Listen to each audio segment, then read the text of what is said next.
Okay, this is Cory Booker. We're going to go to Cory Booker first.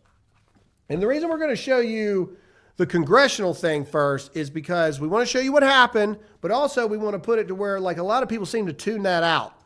Okay, this is Spartacus talking about political violence. Go ahead. You can't accurately describe a problem and do it without partisan rhetoric or seeking to score partisan points. We will not solve this problem. I have a lot of colleagues that are wiser and more full of grace. I'm a big believer about faith, that before you tell me about your religion, first show it to me in how you treat other people. If you ascribe to the beliefs of my faith, of Jesus Christ, God, show grace. And I still remember bemoaning to Tim Kaine about the problems we have in our growing hostile, degrading and demeaning political climate. And he said, the only way this is ever going to be cured, he said to me, was by each of us showing every single day a relentless commitment to ideals of extending grace to one another.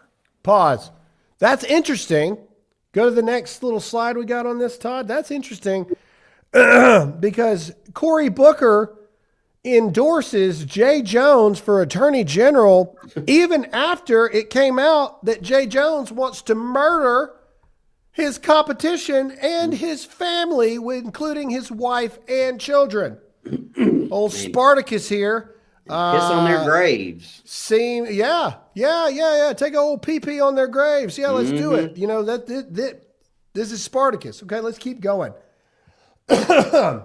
Michael Knowles came and talked about this. Let's play this clip. This is amazing. This is Michael Knowles. Let's play this. On the left, what happened after President Trump came within 1/20th of an inch of being assassinated? You saw jokes, you saw minimizations, you saw comments throughout social media saying maybe we'll get him next time. There is, in a certain type of left-wing ideology, the belief that ideas don't really matter and that we're really just warring groups that must clobber each other over the head, which is why you're seeing the increased violence there. I think you saw this not only in the horrific assassination of Charlie, but in the reactions that came afterward.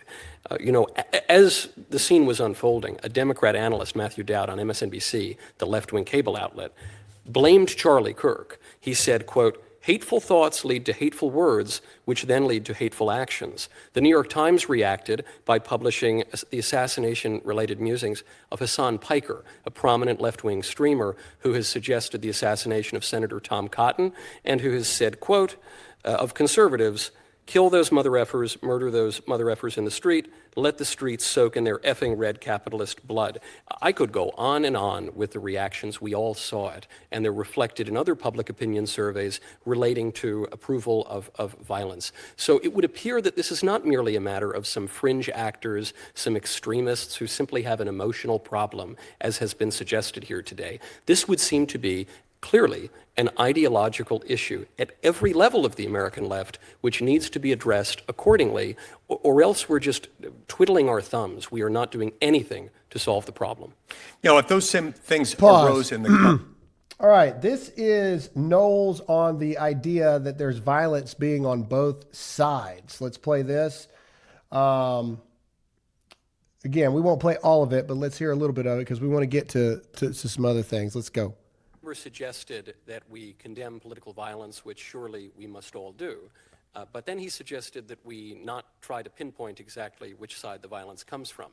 This seems to me confusing and misbegotten, as one cannot solve a problem if one does not know where the problem lies. In light of the murder of my friend Charlie Kirk by a leftist assassin, I am gratified to see that at least some members of our federal legislature are now confronting the consistent and escalating pattern of left-wing terrorism in the country.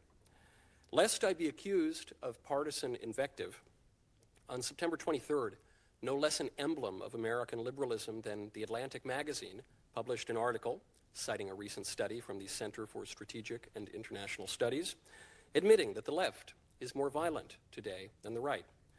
Less honest liberals, including members of Congress, continue to deny this fact. Democrat Congressman Seth Moulton, for example, reacted to Charlie's assassination by blaming the right. Pause. Congressman Moulton claimed. Okay, so this is what we're trying to get at here. There is a problem brewing, but now I want to take you to this. What's her name? Jennifer Welch, or is it Jessica Welch? What's her name? I think it's Jennifer Welch. Okay, when people see congressional things, they seem to tune it out. And because they seem to think, oh, well, you know, that's not really going on here or whatnot. This is a liberal podcaster that these are her words on how the Democrat establishment is not radical enough and that they should be celebrating the death of Charlie Kirk. And if they don't start getting on board, that they're going to now turn on them. Play it. Let's go. Finally, if you think this Zoran thing is happening just in New York and you think people are waking up only in New York City, you're mistaken. Look at this clip of a wine mom at the No Kings March. Play the clip. Whatever his name was? Charlie Kirk, ma'am? Yeah, him is horrible. Horrible. Charlie Kirk is horrible? Yes, I'm glad he's not here. You're glad he's dead? Yes. Why would you say something like that, ma'am? Because he was horrible on the campuses, the college campuses. Horrible person. You know what? I do the exact same thing. Well, would you be glad if I would die? Maybe. I'd have to think about it. You should be ashamed of yourself. Be ashamed of yourself. Your friend just said she'd be happy if I died. I think we need to... Listen up, Democratic establishment. You can either jump on board with this shit or we're coming after you in the same way that we come after MAGA. Period. Stop taking AIPAC money. Go on an I'm sorry I took AIPAC money atonement tour if you want to stay in power. Stop missing out on these big rallies.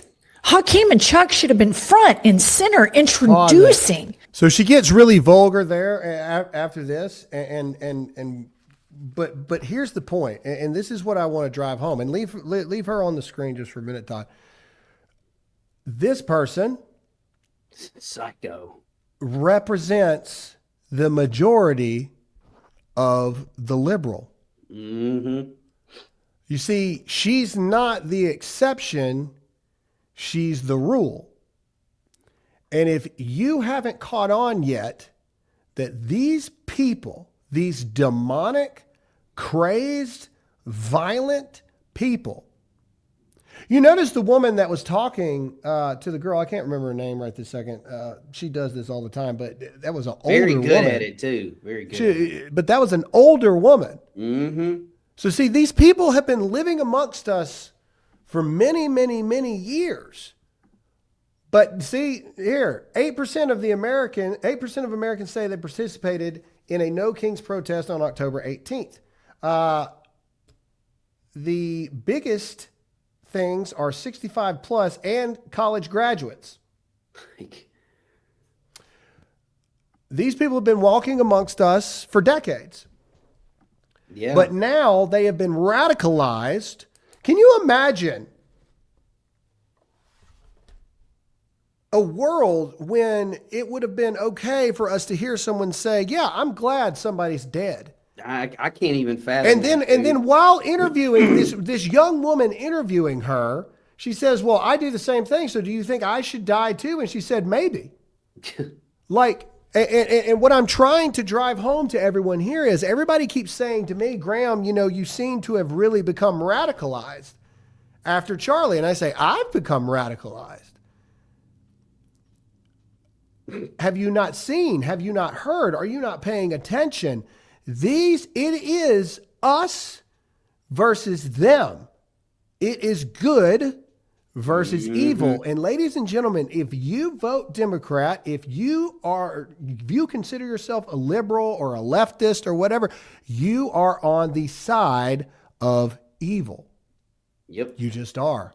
Sorry. There is no more middle ground people this, middle ground people that. No, you're either on the side of good or you're on the side of evil. And unfortunately, more and more people every single day are deciding to be on the side of evil. And we cannot make peace with evil. We cannot be a part of it. We cannot stand with it. We cannot do anything except rebuke it entirely and fight back. And more importantly, be aware. These people are your neighbors.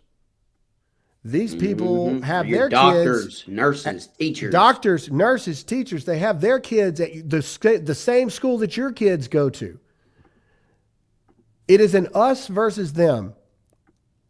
And my biggest fear is that it will be too late before everybody wakes up to what is quite literally being broadcasted in our face every single day.